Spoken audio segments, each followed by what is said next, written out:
l'ADIR et RFE. Dans les deux cas, le résultat doit être le même, respecter la norme Euro 5 qui s'appliquera dès octobre de cette année. Cette norme vise à baisser les rejets dans l'atmosphère d'oxyde d'azote et de petites particules, des particules dangereuses pour la santé. Depuis 10 ans, l'Observatoire réunionnais de l'air effectue des relevés et des analyses. Aux quatre coins de l'île, on trouve des stations comme celle-ci. Cette station qui s'appelle la station Rambaud, qui est du nom de la rue Léopold Rambaud, c'est une station de proximité trafic automobile. On est à moins de 10 mètres de l'une des voies les plus passantes, où le trafic est le plus dense de la Réunion, avec une 2x3 voies.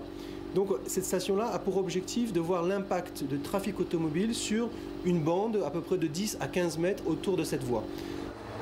Ici, on relève donc des informations sur les particules émises par le trafic routier.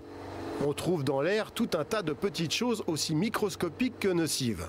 Les métaux lourds font partie aussi de ces particules, comme le cadmium, comme le nickel, comme l'arsenic, qui sont des noms qui font un peu peur quand même, mais qui sont présents dans la composition de ces particules, des particules encore une fois émises par le trafic, et qui vont, si on est exposé, non pas une fois, deux fois dans l'année, mais si on est exposé de façon régulière à ces polluants, peuvent ensuite avoir des effets cancérigènes souvent sur l'individu.